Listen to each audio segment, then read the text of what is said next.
Well, hello, happy Wednesday. Welcome to day 3 of us reading through Luke chapter 12 together.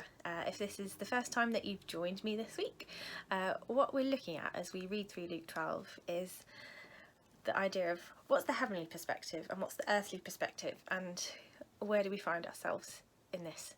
How do we map this heavenly perspective onto the reality of our lives?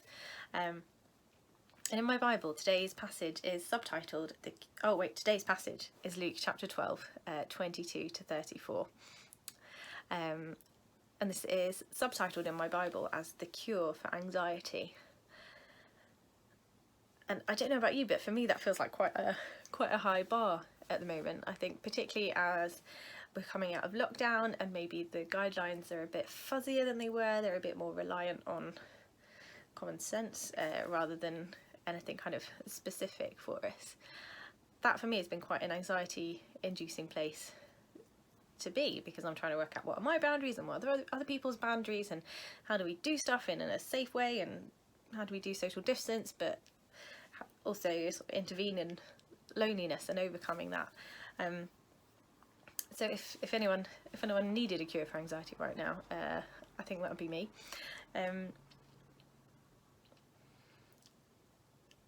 I think I sometimes don't engage with passages like this as well as I should.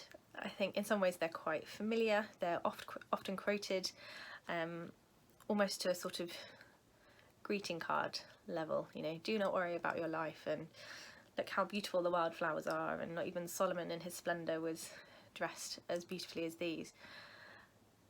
I think we probably lose the power of what's going on in this passage because we're used to hearing it.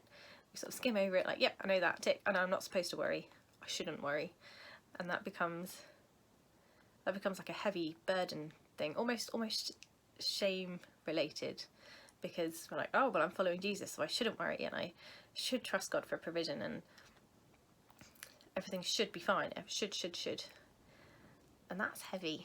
That's a heavy weight to bear. But I've found light in this, in the last few verses of this passage, from verse 31 onwards, where it says, "But seek his kingdom, and these things will be provided for you. Don't be afraid, little flock, because your Father delights to give you the kingdom." Our physical and tangible needs are wound up in the goodness of the kingdom, because in a kingdom economy, there is enough. In the kingdom economy, God provides for each one of his children.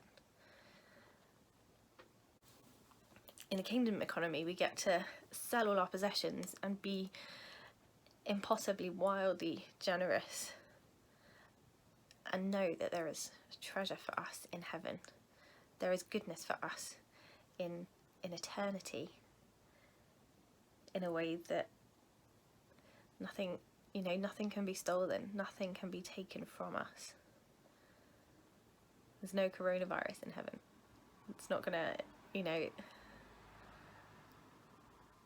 don't lose out by being generous in this life.